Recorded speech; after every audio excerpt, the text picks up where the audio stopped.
माझे स्वतःचे कुठलेही क्लासेस नाही आहे आणि सुरू करण्याचा विचार तर अजिबातच नाही आहे. फक्त मी जे पुस्तके वापरली, मी जसा अभ्यास केला, ते फक्त मी तुमच्याशी शेअर करणार आहे आणि तीच पुस्तके वापरा असा माझा आग्रहही नाही आहे. फक्त एक आपला प्रामाणिक प्रयत्न राहील की जे ग्रामीण भागातील विद्यार्थी आहेत त्यांना एक थोडंसं मार्गदर्शन या व्हिडिओच्या माध्यमातून मी करणार आहे. व्हिडिओच्या सुरुवातीलाच मी एक सांगते, मी कुठलेही प्रोफेशनल यूट्यूबर नाही आहे किंवा माझे स्वतःचे क्लासेस पण नाही आणि सुरू करण्याचा विचार तर अजिबातच नाही आहे. तर फक्त आणि इथे कुठल्याही प्रकाशनाची किंवा एखाद्या क्लासेसची जाहिरात पण मी करणार नाही आहे. तर फक्त मी जो अभ्यास केला, मी जी पुस्तकं वापरली ग्रामसेवक परीक्षेसाठी आणि ती मी तुम्हाला रेफर करणार आहेत आणि जर तीच पुस्तकं घ्या असाही माझा आग्रह नाही आहे. फक्त मी जसा अभ्यास केला, नियोजन काय काय केलं हे आपण मला कमेंट्समधून विचारलेलं होतं आणि ते मी प्रामाणिकपणे आपल्याशी शेअर करत आहे. एवढाच याचा उद्देश आहे. तर आता तुमचा पहिला प्रश्न होता की पुस्तके कोणती वापरावीत. तर मी सांगते की मराठीसाठी माझ्यासाठी बेस्ट पुस्तक होतं मोरा वाळंबे यांचं. शक्य झालंच तर आपण नोट डाऊन करू शकता. मोरा वाळंबे यांचं मराठी व्याकरणाचं पुस्तक आहे. अतिशय सुंदर पुस्तक आहे आणि मराठीमध्ये आउट ऑफ मार्क्स मिळवून देणारं पुस्तक आहे. मी तेच रेफर केलं आणि हे फक्त तुम्हाला ग्रामसेवक भरतीसाठीच हे पुस्तकं उपयोगी येतील असं नाही, तर हे MPSC UPSC साठी सुद्धा हे पुस्तकं उपयुक्त आहेत. ग्रामसेवक असो, कृषी सेवक असो, तलाठी असो, कुठलीही कॉम्पिटिटिव्ह एक्झाम असो, तुम्ही मराठी विषय आला तर डोळे झाकून मोरा वाळंबे यांचं पुस्तक घ्या. त्यानंतर पुढचा विषय आहे इंग्लिश. तर इंग्लिशसाठी मी रेफर करेल सचिन जाधव सर आणि परत एकदा बाळासाहेब शिंदे सर यांचं. आणि इंग्लिशसाठी मी तुम्हाला सांगते की व्होकॅबलरीसुद्धा तुम्ही तुमची वाढवली पाहिजे. शब्दसंग्रह, फ्रेजेस वगैरे येतात. त्यानंतर समानार्थी शब्द, विरुद्धार्थी शब्द. तर त्यासाठी तुम्ही रोज डेली 20-20 शब्द तुम्ही असे लिहून काढले, भिंतीवर चिटकवले तरी येता जाता तुम्ही ते बघू शकता, वाचू शकता. तर अशा प्रकारे रोज 20-20, 25-25 शब्द तुम्ही हळूहळू वाढवत न्यायचे आणि त्याने तुमची व्होकॅबलरी जी आहे ती चांगली राहणार आहे. तर त्यानंतर पुढचं आहे गणित. माझ्यासाठी तरी सर्वात अवघड विषय होता गणित. कारण 10वी नंतर जवळजवळ 5 वर्ष गणिताचा आणि माझा कुठलाही संबंधच आला नाही. आणि कॉम्पिटिटिव्ह एक्झाम जर आपल्याला पास व्हायचं आहे, नुसतं पास होऊन उपयोग नाही, तर आपल्याला रँकिंगला यायचं, पोस्ट मिळवायची, तर त्यासाठी आपल्याला गणिताशी मैत्री ही केलीच पाहिजे. म्हणून मग गणितासाठी मला सर्वात जास्त आवडलेलं पुस्तक होतं पंढरीनाथ राणे यांचं.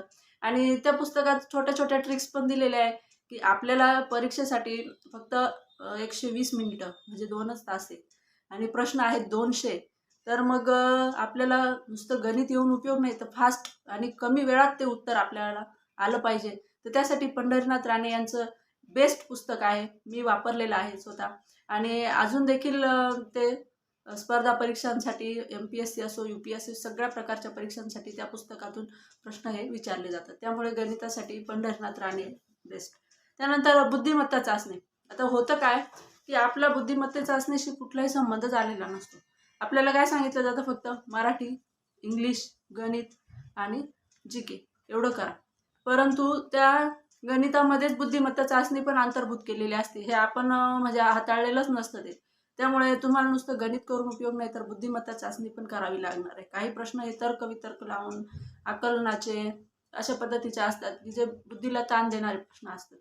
आणि त्याचा तुम्हाला सराव हा एकमेवच त्याच्यावरती उपाय आहे. रोज तुम्हाला थोडा सराव बुद्धिमत्ता चाचणीचा हा करावा लागणार आहे.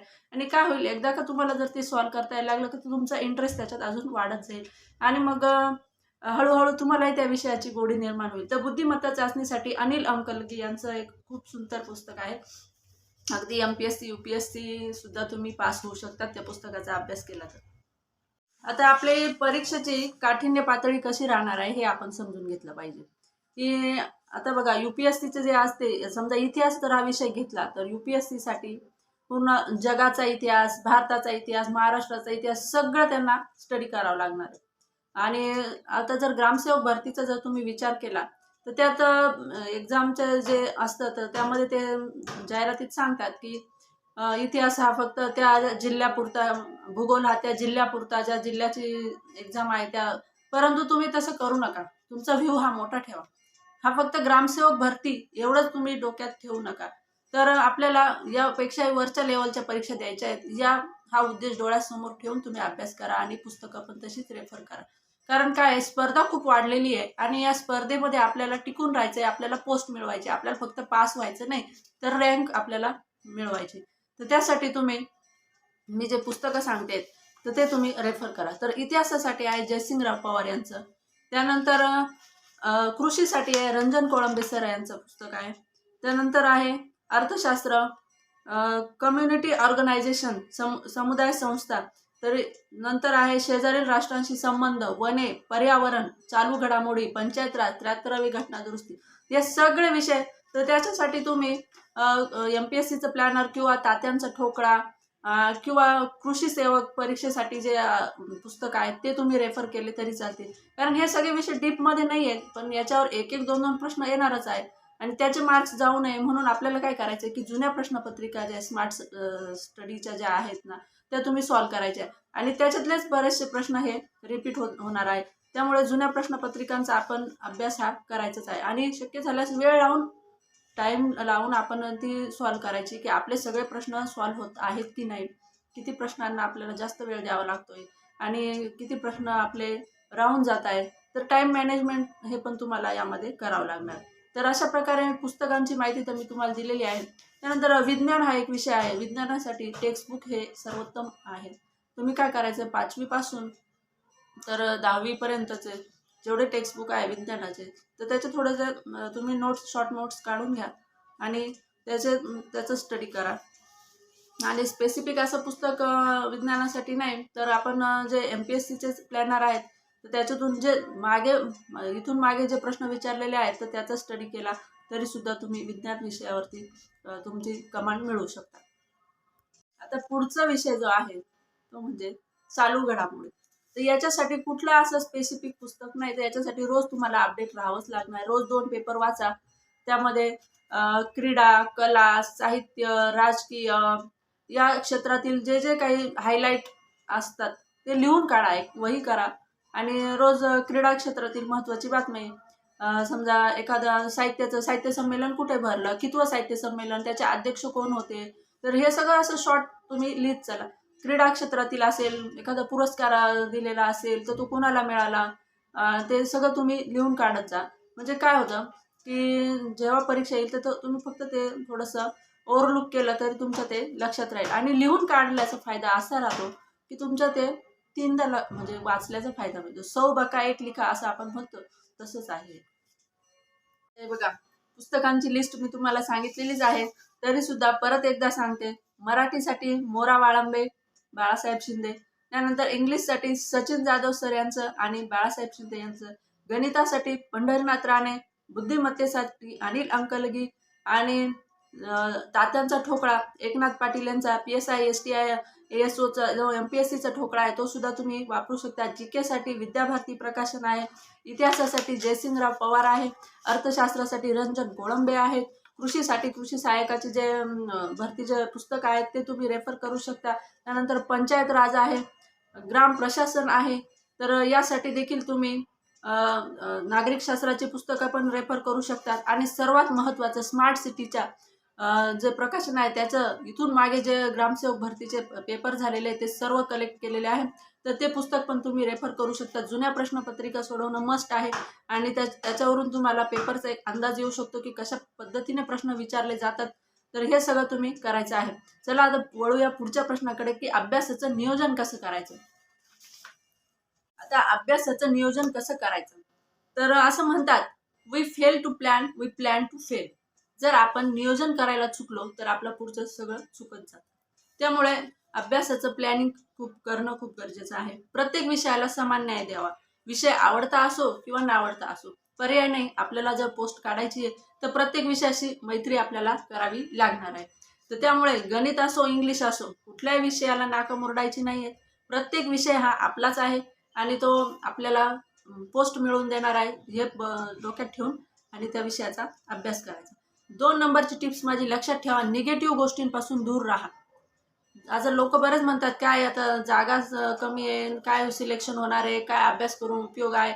तर या अशा लोकांपासून तुम्ही पहिले दूर राहा. आता मी माझं उदाहरण सांगते. ज्यावेळेस मी ग्रामसेवक भरती निघाली तर त्यावेळेस मी जेव्हा फॉर्म भरायला गेले, एकच जागा होती OBC महिला आणि STIच्या भरपूर अशा जागा निघालेल्या होत्या. नेमकी दोन्ही पेपर एकाच दिवशी होते, STI पण आणि ग्रामसेवक पण.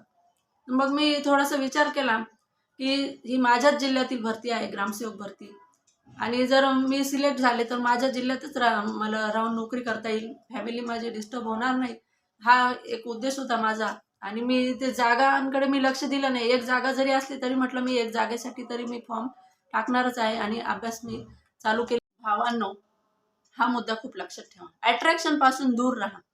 आता आम्ही ज्यावेळेस स्टडी करत होतो त्यावेळेस बरेचसे अट्रॅक्शन म्हणजे कमीच होते त्या प्रमाणात. आता म्हणजे मोबाईल तर साधेच होते. नेटचा जर काही आपल्याला यूज करायचा असेल तर सायबर कॅफेत वगैरे बसावं लागायचं 20 रुपये तासाने. तर आता तर प्रत्येकाच्या खिशात मोबाईल आहे, नेट आहे. आणि काय होतं, आपण एखादं टॉपिक सर्च करायला मोबाईल हातात घेतो, व्हॉट्सअप उघडतो, मग चॅटिंग सुरू होते, मग तास त्याच्यात निघून जातात. कधी रील्स बघण्यात निघून जातात, कधी स्टेटस ठेवलाय त्या स्टेटसला कोणी लाईकच केलं नाही आणि मग माझा फोटोच कोणी बघितला नाही काय. मग ह्या अट्रॅक्शनपासून दूर राहा तुम्ही. मोबाईलचा लिमिटेड वापर करा. आणि काही जण काय म्हणतात की आम्ही मोटिवेशनल व्हिडिओ बघत असतो. अरे ठीक आहे, मोटिवेशनल व्हिडिओ बघा, पण त्याला लिमिट. तुम्ही जर अभ्यास न करता फक्त मोटिवेशनलच व्हिडिओ बघत राहिले तर काही उपयोग होणार नाही. त्यामुळे आपलं जे टार्गेट आहे त्या टार्गेटपासून अजिबात ढळायचं नाही. निष्ठा कमी झाली नाही पाहिजे त्या टार्गेटवरील. आणि जे छोटे मोठे अडथळे येतील रस्त्यात तर त्यांना आपण दूर केलं पाहिजे. जसं त्या अर्जुनाला फक्त पक्षाचा डोळा दिसत होता त्या पद्धतीने आपल्याला फक्त ही आपली पोस्ट दिसली पाहिजे.